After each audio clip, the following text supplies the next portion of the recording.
You're listening to Just 3 Clicks, and this is episode 25. I did say 25, didn't I? Let me just double check that one time. Yeah. Yeah, it's 25. That's like a quarter century. That's, it's a milestone. It's pretty good, isn't it, really? It's taken a while to get to this point, really, where we're doing it so consistently, but we've had a couple of weeks off because we've been hiring for a pretty important role, I guess. That's like a very professional segue. That's like what they do on radio. I didn't even mean to do that, but the episode is about hiring a CEO, and that was the perfect segue. Sedgway. Remember when we kept spelling segue wrong? He segued into a segue. Yeah. When we first started Viddyoze, we've got a type of animation called transitions. And basically, in the early days, we would call them segues, which they are, kind of. But it became apparent that we were spelling it wrong. We were spelling it like Segway the van or a truck, like an American truck or something. Yep. So, fun fact of the day. So yeah, we are hiring a CEO, basically. I'm feeling pretty drowsy right now, I'm not going to lie, because I've got some mental hay fever. And I'm having to take these little tablets called Galfarm hay fever, which aren't like good ones. No. But it's like I can't take like the proper ones because they make me well sleepy. So is this the kind of episode to listen to if you're going like to bed and you want to just fall asleep? Is that what we're saying right now? It could be. Yeah. It's been a busy few weeks. Like, basically, maybe some background to why we're even doing it. So people listening might be thinking, well, if you're the founders, and why aren't you the CEO? Like, why wouldn't one of you just be the CEO? Why don't you take that? What you try answer that? I think there's many different answers really. And it's not just any one thing that's made us want to do this. So we started a company sort of almost 6 years ago now, and we've grown the company to the kind of revenue we didn't expect we were going to get to. So when we started the business, it was more of a lifestyle business. It was, we wanted to make some money, and that was it. And maybe 3 years ago, we realized, maybe we need to actually do something more structured and make this business kind of achieve its full potential. And we've got the business now to a stage where we're growing, we're comfortable, we're getting interest from investors. But the problem is that between the three of us, this is the biggest business we've ever run.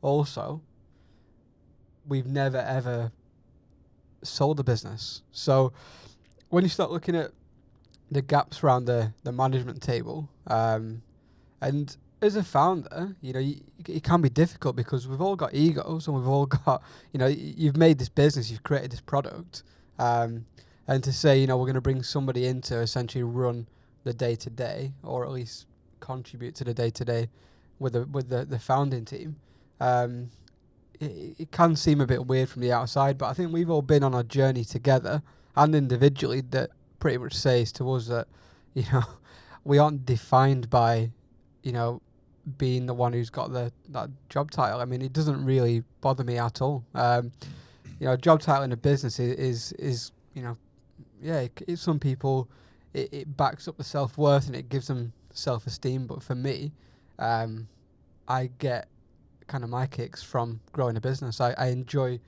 every aspect of it. Having a job title doesn't give me that.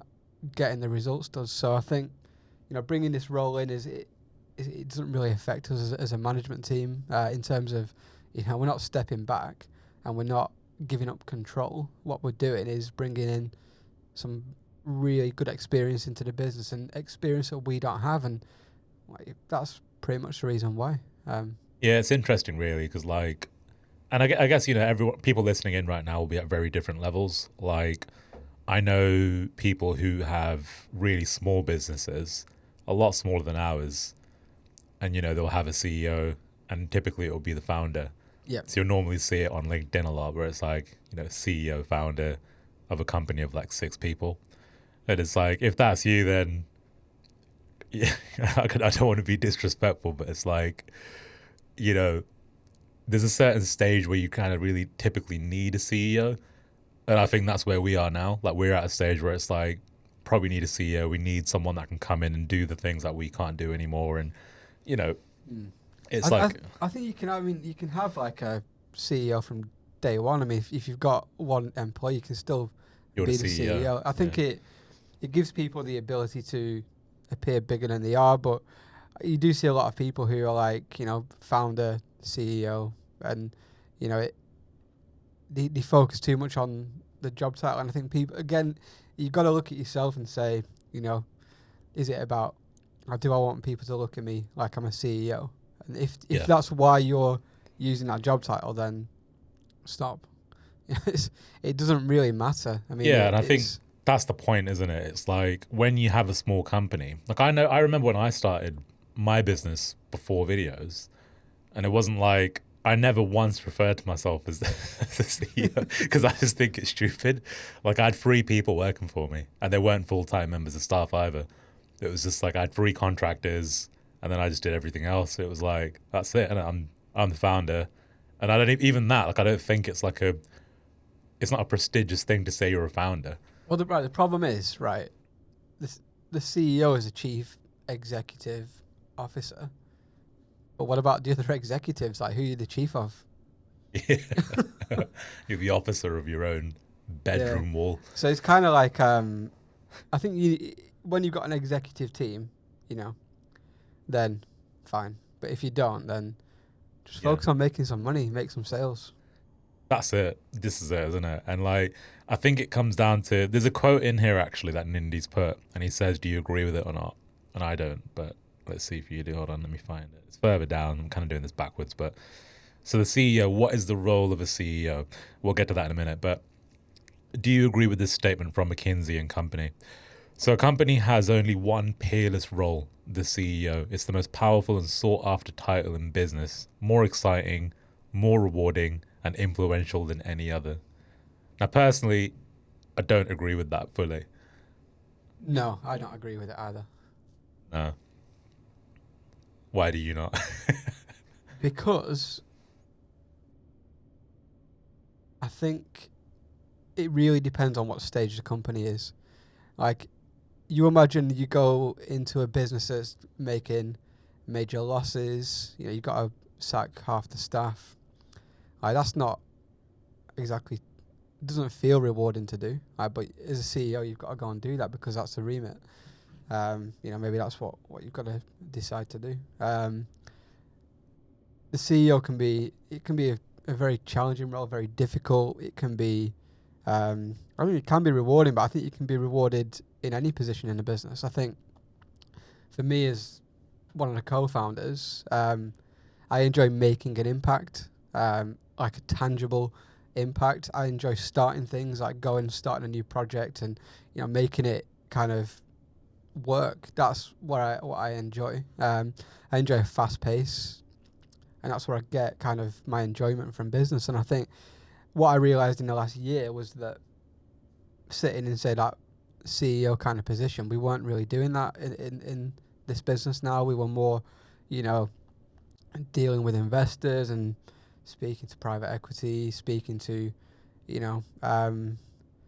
working on, the financial model, the financial plan. And all that is kind of enjoyable, but it also distracts you from what I really enjoy. Yeah.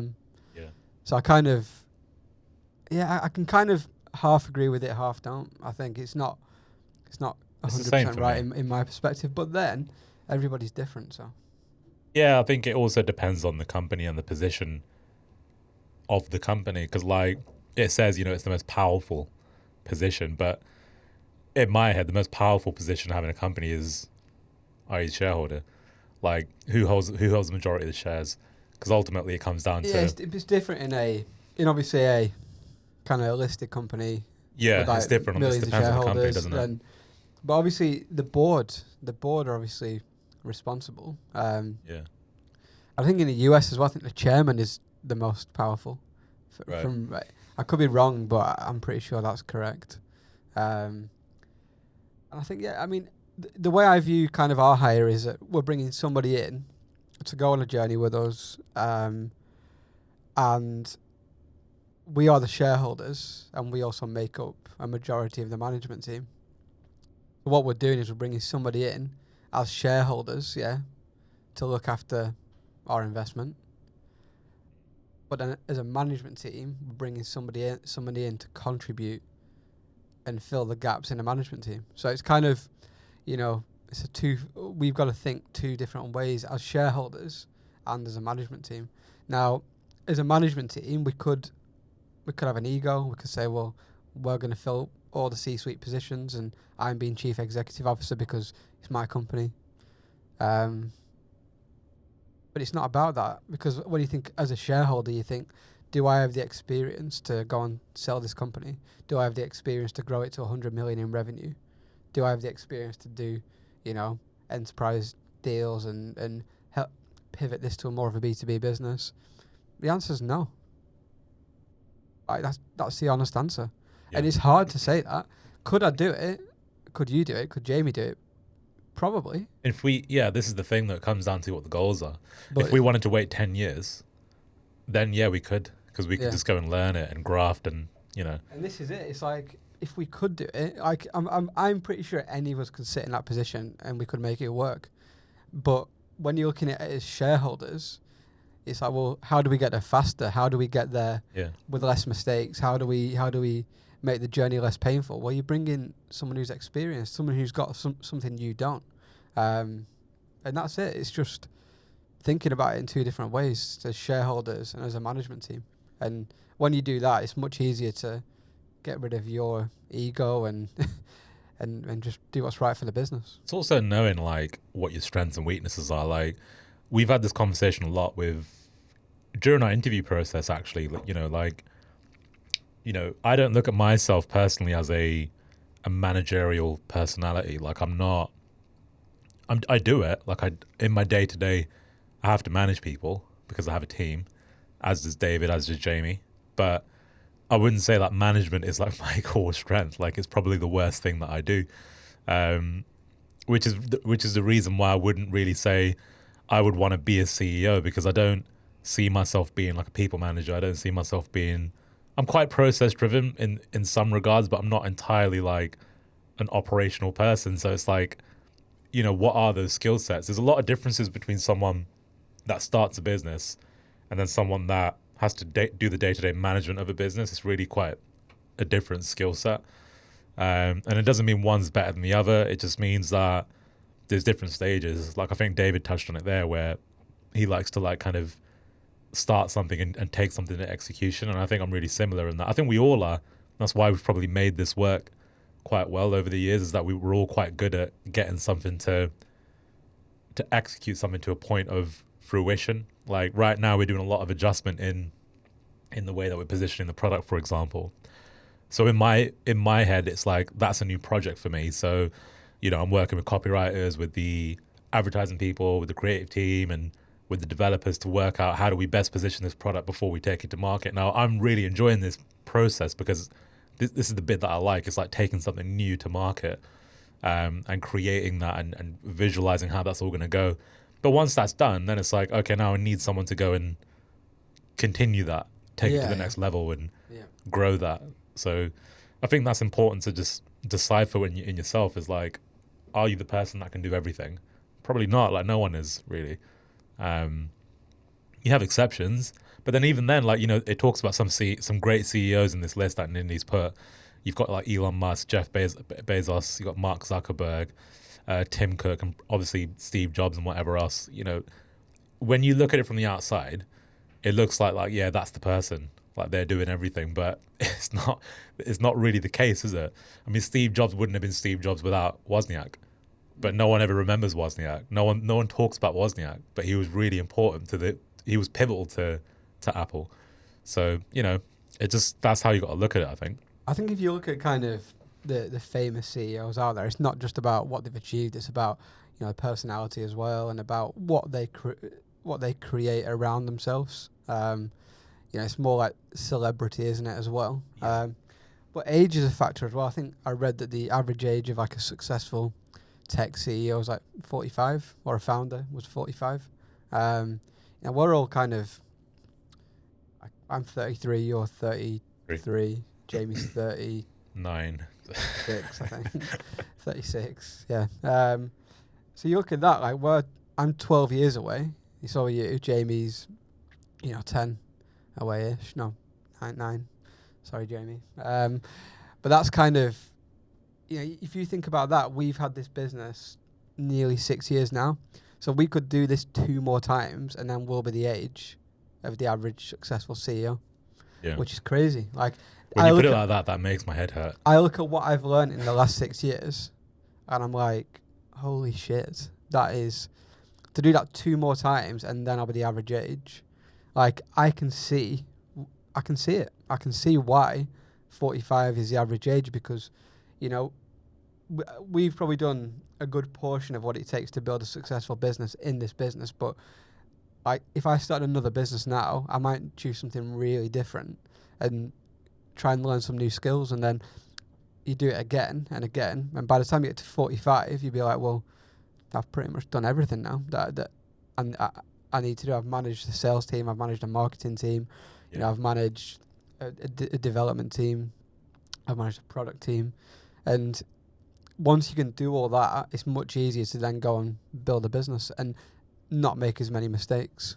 Another thing as well is, if we sold this business in a few years' time and we were successful, well, at 45, I'd probably have a really good contact base in sort of the VC, PE community, even high net worth, and I would potentially have cash myself. So I could go and start a business and just say to a group of people, well, if you want to put a few million in, we're going to do the same we did with Viddyoze, and you're going to raise investment a lot easier too. So I think, as the CEO position for me, one of the best things we've done in this business is all say, let's bring someone in. And it's not admitting that we're not capable. It's just accepting that somebody else could be more capable. Yeah. It's just, you just got to see where the opportunities are, like what your strengths are, work on the things that you're really good at. There's no point trying to run at a brick wall. Like, do you know what I mean? It's like, if we know there's other people that could do the job, and that's what we need to do. So, yeah, I mean, long story short, like, we've been basically going through the interview process right now. We're actually pretty much at the end of the interview process. So we've got, at the time of recording this, we've got second stage interviews, which we're doing over the next pretty much throughout next week, really. So it'll be interesting. We'll hopefully, by the time we get this out, we'll probably have hired someone, I guess. So a good question here is, like, what are we actually looking for a CEO to do? Which is quite a broad question as well. Fill gaps is what I want. I think fill gaps in the business and help us achieve what our strategic vision is. And that's it. That's kind of like the broad answer is, fill a gap in the business that it isn't filled right now. So it could be, sales director kind of position, or it could be someone who, looks after revenue, or it could be, even a CFO or a CTO. They're gaps that, they are kind of filled, but from a outside looking in, from an investor standpoint, they want to see, a C-suite that's kind of mature. I think one of those gaps needs to be filled by somebody as well as doing the chief exec role. I don't think we're big enough to have someone who just comes in and, does that one job. I think, we all jump into various different things, and I think I wanted someone with a founder kind of mentality as well. Someone who's got that, drive, that get up and go, that sense of ownership. And that's kind of what I'm after, really. Yeah, I'd probably echo that, really. I think it's just got to be somebody that's willing to get their hands dirty. Have a responsibility of revenue is like really important. I think like they need to have some weight on their shoulders, basically. Like I think one of the things when you're completely bootstrapped and it's completely driven by the founders is that the money's basically it all rests on you. Yeah. Like everything rests on you, all financial targets, all the money that goes in the bank, everything just as a result of what we do. I've been watching a show called Startup. Yeah. I just finished that yesterday. Yeah. So did you watch season 3? Yeah, I finished it yesterday. Yeah. Yeah. So season 3 is pretty much they're trying to get to 100 million users because that's when the investor's gonna give them the money. And I'm like, I find it really weird that being I just kind of that being the goal. Like if we get here, we'll raise our next round. But I mean, some people are going to disagree with me because they've probably built $100 billion companies with this model. Like, and I get it, but my kind of first thing is always to look internally and say, well, how do we make the revenue ourselves? How do we make the money?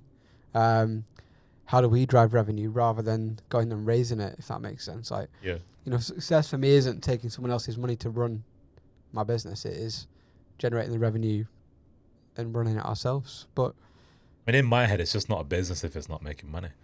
Like, and I know that's like probably a bit. It's still a business, and it's still like you look at the likes of Snapchat, Twitter. They were worth billions of dollars without much revenue or much profit, and they're obviously used around the world and they provide value to the world. So they're still a business. So I just think it just depends on what your aims are, what your aspirations are. Like do we want to grow this to $1 billion company and only own 3% of it? Like probably not. Like I wouldn't want to dilute my equity that much that I only own a small percentage of a company because you're not in control at that stage. Yeah. But keeping 100% of the company until we're in a really comfortable position where our growth is kind of predictable.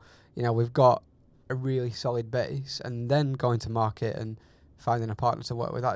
I'm more inclined for that to be what I'm happy with. So that's about driving revenue, and I think bringing somebody in who's got a bit of experience with investment and investors, bit of a track record potentially, and then someone who can take that strategic plan and that revenue number and help us achieve it, then I think that's kind of a match made in heaven, whatever. Yeah. I think that's what I would say is someone who can do that part of the job, because I think we can do everything else.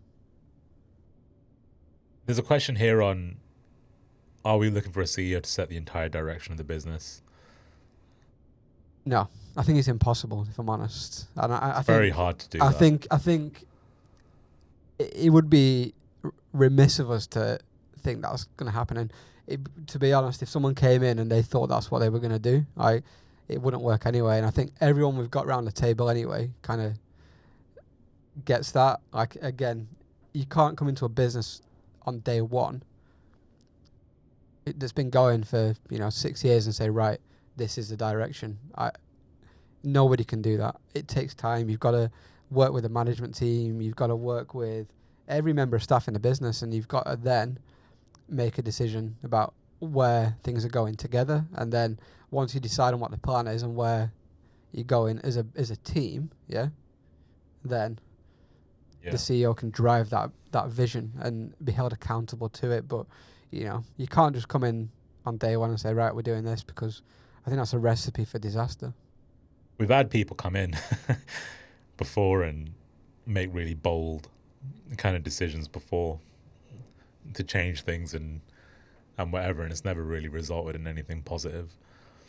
I think the problem is every pound that gets spent in this business, like 33p of it's mine, 33p is yours, 33p is Jamie's. So every £100, £1,000, a third of it comes out of our pockets. So we feel it going out. Like we don't want to waste it. We don't want to, like,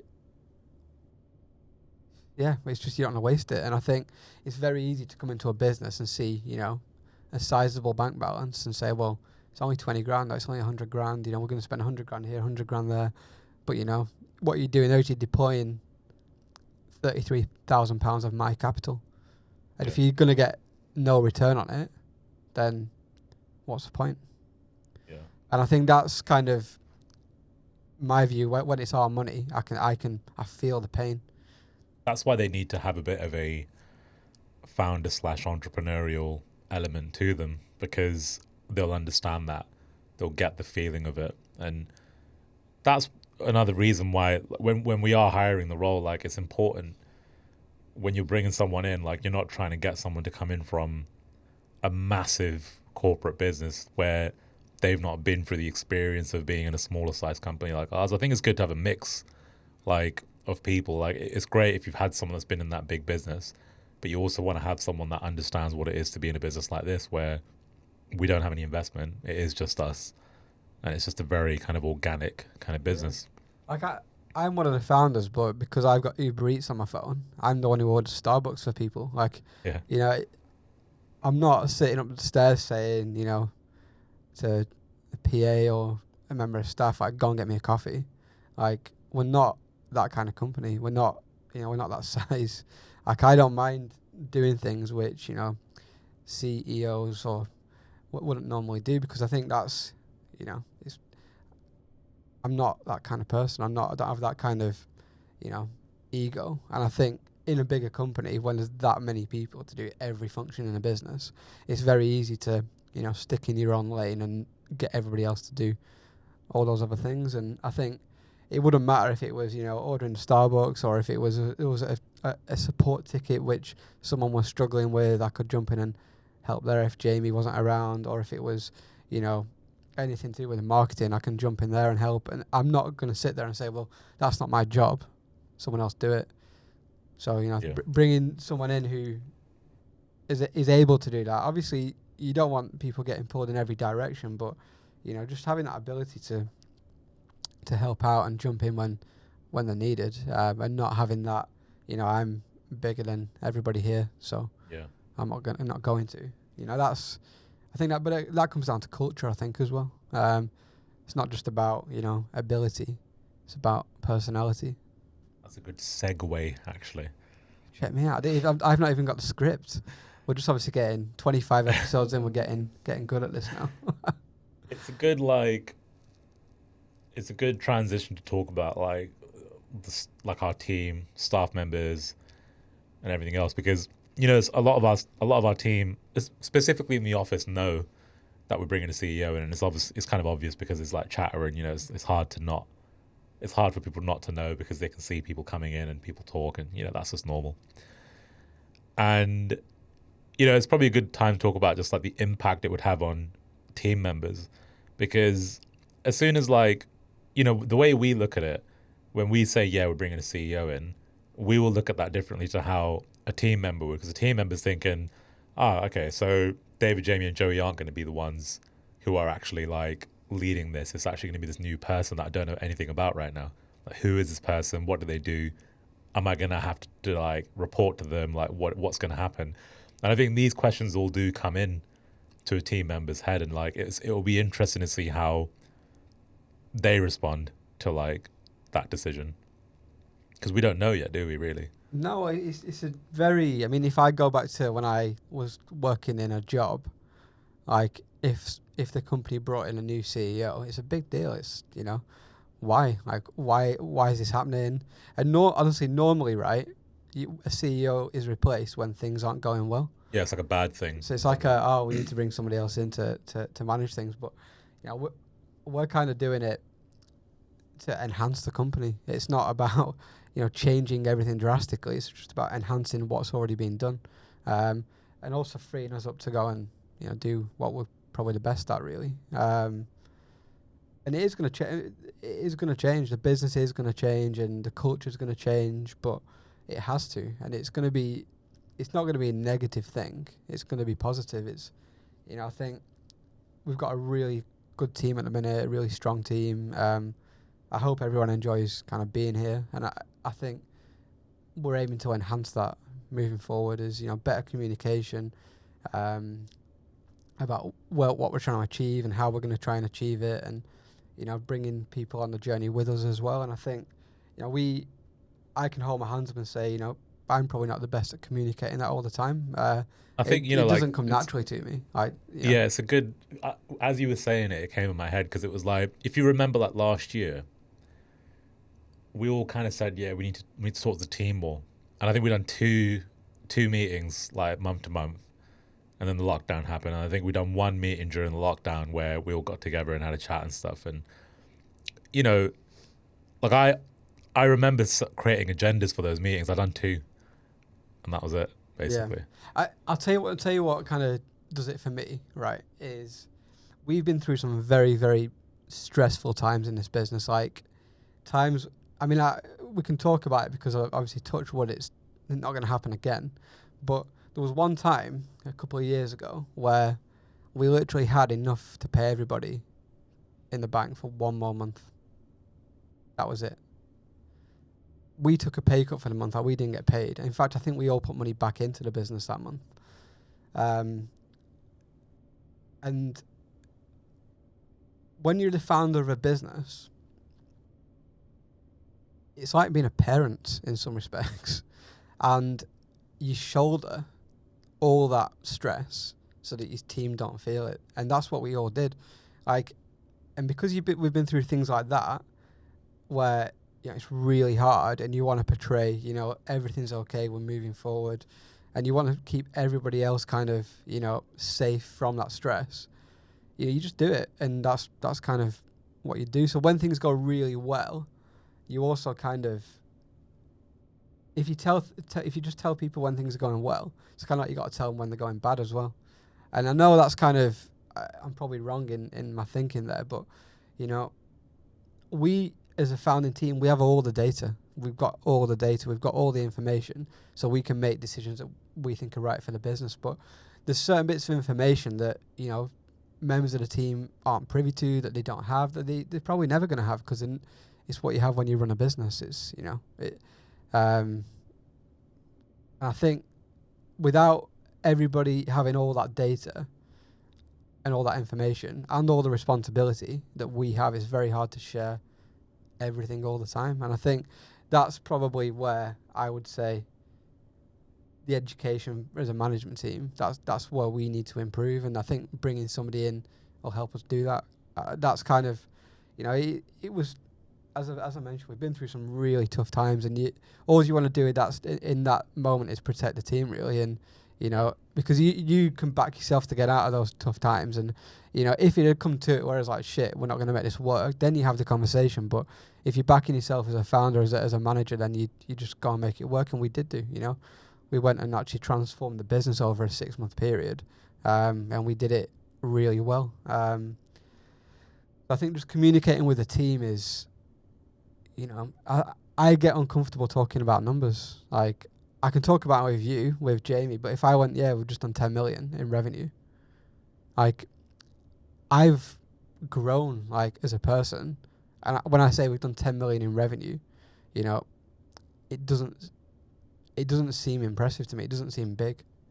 Yeah. But I know there'll be, like, I speak to, friends, and they're like, oh my God, it's amazing what you've done. And I get uncomfortable talking about numbers because I feel like, you don't know where someone is. Like, do they think, 10 million's amazing? Do they think it's not? Do they, how does someone respond if you think the business is doing, that kind of revenue? I think that again is a, education. Like, I've heard comments from, like, members of staff, and someone said recently that everything always gets back, and it does. Like, we hear pretty much what everyone talks about, and everything always comes back. And again, holding your hands up, it's very difficult sometimes to manage. As a team, the team doubled in size last year. It's hard to manage that, perception of, what is success? How do we get there? It's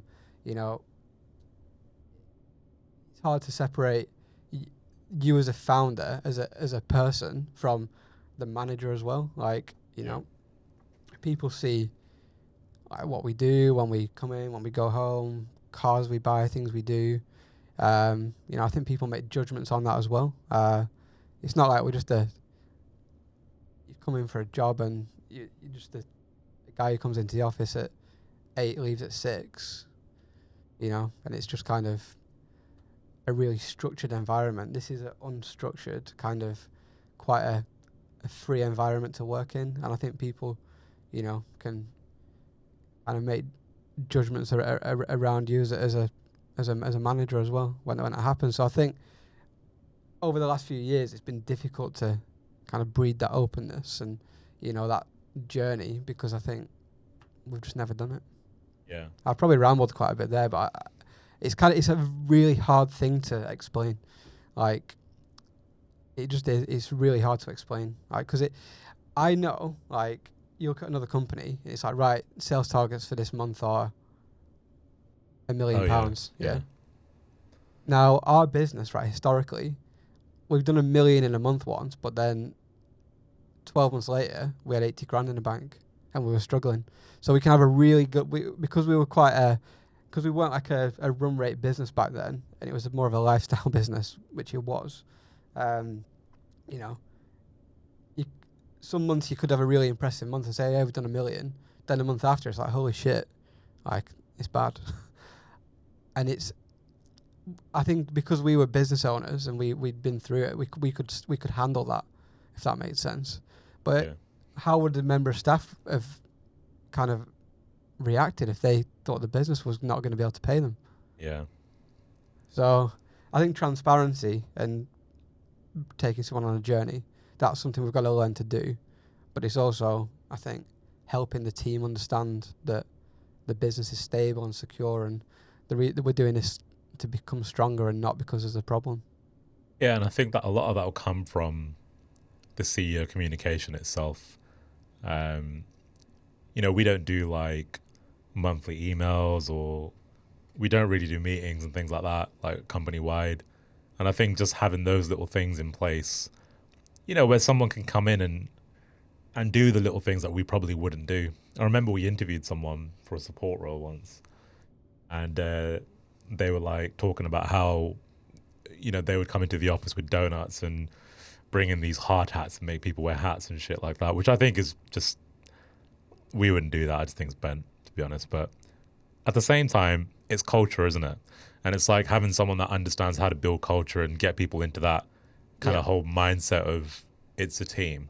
Yeah, it's a skill, isn't it? It's a skill. Yeah, it's a skill I don't really possess, and I'm comfortable saying that. It's like, don't get me wrong, like everyone I work with in the business, I get on well with them. You know, everyone does a good job, and you know, if I'm needed, you know, I'll bend over backwards to help and do what I need to do. But also, when you're getting dragged in 100 different directions as well, it's very easy just to start doing what you're good at, and because that's where you're comfortable, that's what you know makes an impact. And when you're not the best kind of builder of culture or the best manager of people, the easiest thing to do is just hire people who can manage themselves. But could those people be more productive? Could they be, you know, could they feel happier in the role? Probably. And I think that's the aim with this, is to do that, is to make everyone, you know, feel happier, feel more fulfilled, feel more valued. And, you know, I think this is kind of what we're doing here is trying to make that happen. And I think once we've kind of got that set and we've got that performance culture, everybody understands what we're trying to achieve and why. You know, I think it's going to be a really exciting time for the business. Yeah, I agree. So that was very hard to, like, I don't know if it made sense or not, but it's quite a hard thing to talk about, because again, as well, you're second guessing yourself because you know people are going to listen to it. Yeah. So you've got to be. Some of the CEO interviewees might listen to it in a couple of weeks. Essentially. Which is funny because the next question says, general thoughts on the types of people who have applied. More importantly, the range of candidates you've had in the latter. After all, piqued your interests. diversity in candidates that might be interesting. Have you found video interview? Okay, well, I'll get to that in a minute. So, types of people that have applied, broad range, really. Too broad to even talk about 350 applications. I saw an Amazon warehouse operative in there, someone with no tech experience, all the way through to CEOs of, huge companies, people who've been in C-suite positions in billion-dollar companies. Really, really diverse. It's interesting, isn't it? Because like a lot of people probably think, well, if there's a CEO that's been a part of a billion-dollar company, surely you want that person. But it's just not as simple as that, is it? It's no, because if you're the CEO of a billion-dollar company, it's very different to being the CEO of ours. Like, you you don't have the same resource. You mean if you're a billion-dollar company, I assume you've got, you're backed by private equity. So if you need to raise finance, it's a bit easier. There's probably a lot of cash in the bank as you've done a few PE deals or even maybe a listed company. Got a huge people resource. Probably got offices all around the world in talent kind of hotspots. So really talented people. You pay the big wages. It's a very different thing. Yeah. Do you want to talk about diversity in the interviews? Yeah, so I think, if I'm honest, like most of our applications were male. How many female applicants did we have out of the 300 or whatever? So about 12. I tried to count. Obviously, counting 350 is quite hard, and names as well aren't always there's unisex names, but I think about 12. Maybe even a bit less than that actually. So I once got told then we need to change the language of our job ads, and someone said maybe if you change the language you'd get more female applicants, and I found this thing online. It was like a gender, it was basically you paste in your job role in your job ad and it tells you like what percentage kind of score you get for it talking to different genders. Yeah. And I remember being told that we need to make our job ads more kind of, we need to cater them to women more.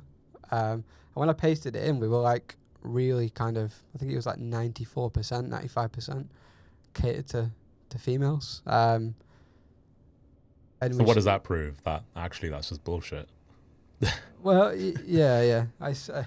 Without saying so, I think it's just. Well, I'm just trying to understand like what type of phraseology would be more appealing to a woman than to a man. I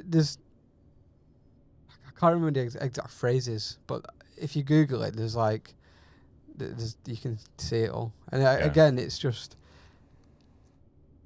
it's a tough one to talk about, really. I reached out to a couple of people. We've had, if you're talking, let's say we've had 10 people, 10 women apply for the role, but 350 applicants. What's this in tech? And we actually spoke to someone actually as well. We spoke to an exec recruiter, and she said, didn't she, that there was a company that wanted to hire a female CEO, and she said, well, there's only one other female CEO in this industry that's would be worthwhile kind of bringing in, and she's the founder of a company, so you're not going to get her. And she said it was quite hard to hire a woman into that role. So I think diversity, I think the people we've put through are the best people there. And I'd say our final stage applicants are about as diverse as, well, probably more diverse than the total applicants we got, I would say. Yeah. And that's it. I think we've got quite a good, a mixture of ages, genders, and that's kind of it. I think it's very hard to hire for this role and have that at the front of your mind, because the front of my mind is, because I don't really think about that. Is this person the best person for the role? Because diversity, by the way, covers obviously lots of things. It's not just gender. No. Race, all that shit as well. race wise, I haven't thought about this until literally being sat here. I'm just trying to think. Yeah, I think we saw. In fact, I didn't make that interview. There was one interview where that we had where it wasn't a white person, and I've only just thought that now. Am I offended? No. There was two. Was Yeah. it? Who was the second one? You missed one. I missed one. I don't And remember then the other one. there was a sales guy.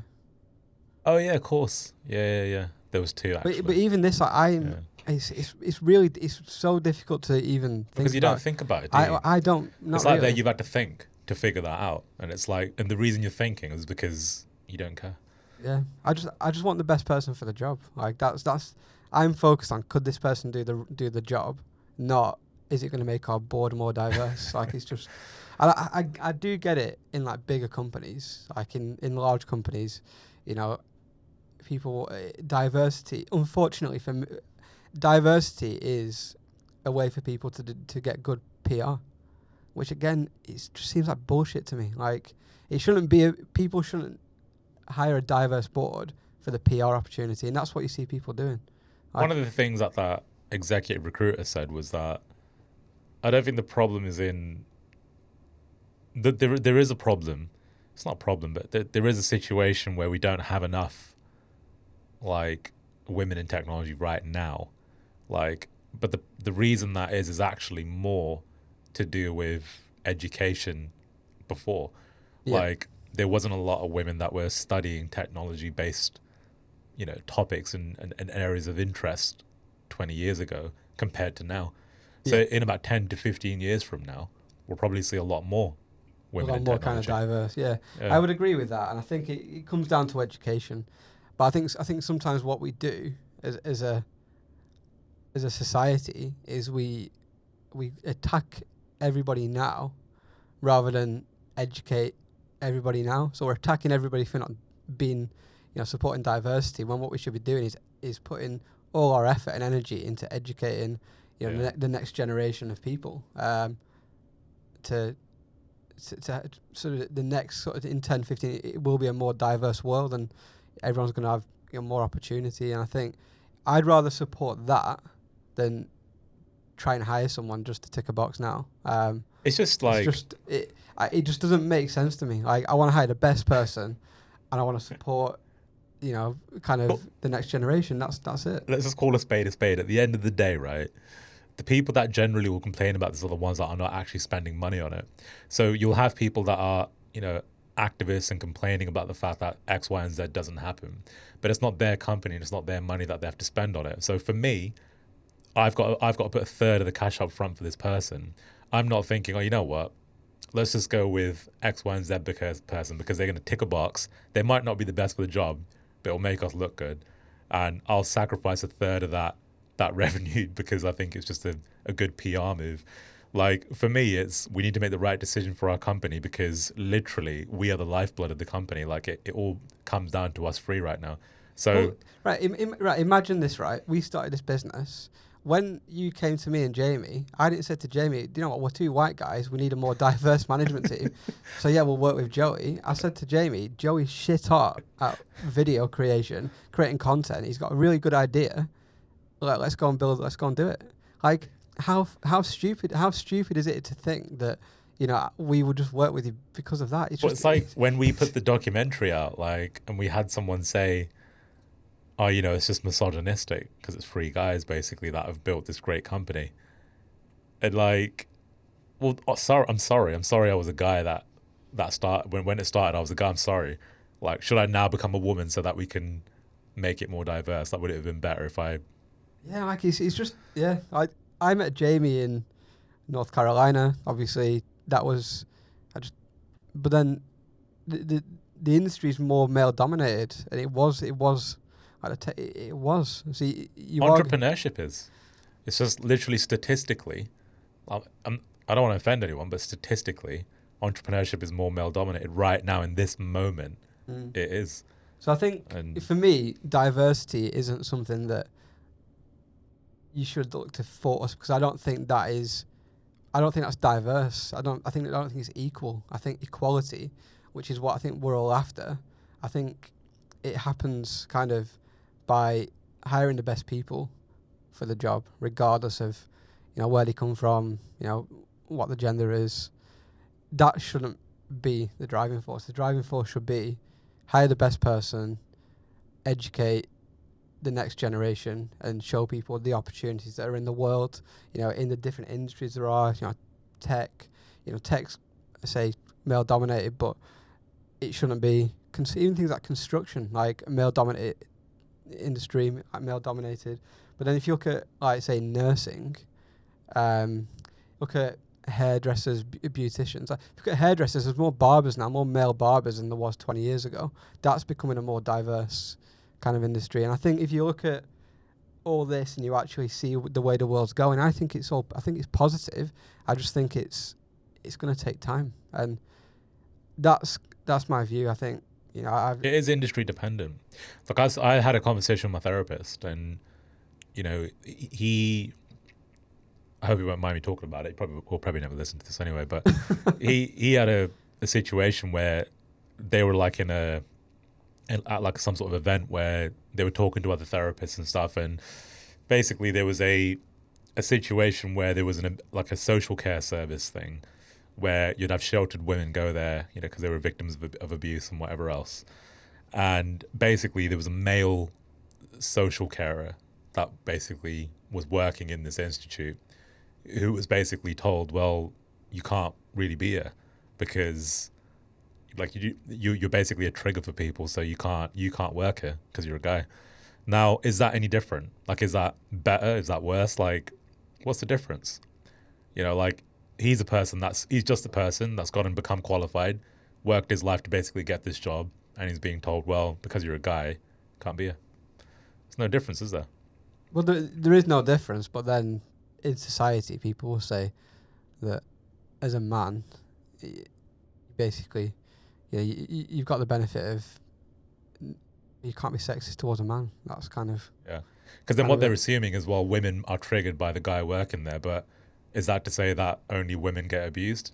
Because then, we can start going down a really big rabbit hole there. Yeah. Like, that's the problem with this, is because, you can't... The problem with equality, right, is you can't pinpoint it and segregate it into different areas of the world. It's either we are equal or we're not. And if we want true equality, it has to be everywhere. Like, it has to be in every single part of life. I think as well, I don't think you're going to get the best form of equality by dragging people down while you're raising other people up. Yeah. I think it's kind of like you need to raise everybody up to the same level, and then it's more equal, if that makes sense. I think what's happening in the world right now is everybody is looking at people who they feel, gets treated better or kind of gets the better end of the stick, and they're trying to pull everybody down. But I think what happens is the people who are getting pulled down don't react in the best way, because they're like, well, I'm being attacked. And, let's say out of 100 people, 20 people don't treat people equal. They're racist, sexist or whatever. And 80, I don't know what the numbers are, but 80 people, feel like they treat people equally and that they do the best they can for other people. Like, if you attack the 80, it's not really the best feeling for those people, and they're going to react negatively to that because they're not going to understand why. And I think that's the problem now is that we're trying to... there's just too much division. We've spoken about this time and time again, and that's my personal view, is that. And everybody can have different views, and everyone's got different experiences. Like I've got my experience of moving through life, and some people will say, it is different to a lot of different people. Like, I've never really had to deal with sexism or racism personally, but I know people who have. But I've also never been a sexist person or a racist person, so I can only have my opinion of being this way. And that's why when we talk about hiring a diverse kind of board or looking at diversity in this, I don't look at gender or race. I look at, are you good at the job? Could you do this? Could I work with you? Yeah. And that doesn't matter if you're a man or a woman. Doesn't matter what religion you kind of are. It just doesn't matter to me. And I think that's why I find it hard to say, are we being diverse and looking at a diverse group of people, because for me, a diverse group of people is like personalities. It's not Yeah. the color of your skin or the gender you were born as. It just doesn't really matter. Yeah. So, and that's probably even that, right? Like, I view that as quite a, I think that's right, and I don't think I'm treating anybody unequally, but somebody will Somebody will listen. somebody and will say listen to this and that say you're I'm sexist. completely wrong and I'm sexist and I'm Yeah. racist. And The worst part is when you know you're not sexist, but then you get told you are anyway. well, this is what I'm saying about dragging people down. It's like you're attacking 100% of people when you shouldn't. This is why I think it's all about education. It's all about not focusing on the people that are, and telling them they're wrong. Just remove them from society. Don't support them, and lift everybody else up. That's what I think needs to be done, and that's what I want to. Like, after Viddyoze and when I've got more time, I want to start a charity. I want to do things to help other people, and that's where I want to spend my time. Like, I want to make a positive impact on the world, and that's where I think I want to spend time in the future. Now, that for me is like, I'm not doing that for any other reason. I'm not even doing it for myself. I just think that in life, we're all trying to get somewhere, and we're all trying to get to a destination. If you can help someone get to their destination because you're already 100 miles down the road, if you can just take a step back and say, look, you're behind me, or you need a bit of help, if I can help you get there, then I think it makes the world a better place. And then that person in turn might say, do you know what, I'm going to help someone. And I think that's how the world should be, not let's tear everybody down who doesn't agree with what we agree with. Like, just ignore them. Just leave them to their views and whatever they think, and focus on helping people. Because if you put more of that into the world, then the world's going to improve. Yeah, I would agree with that.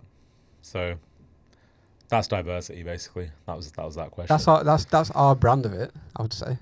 Yeah, it's different for again, like different for different people. So don't go militant on me or Joey. Just to be clear as well, like, because I'm sure we're gonna get people saying that with sexist, but we've had a number of senior people in the company that are female. Just to make that clear, our last two senior sales director positions were held by two women respectively, one after the other, because the previous one didn't work out. And then Katie doing a great job in kind of handling our entire kind of support function.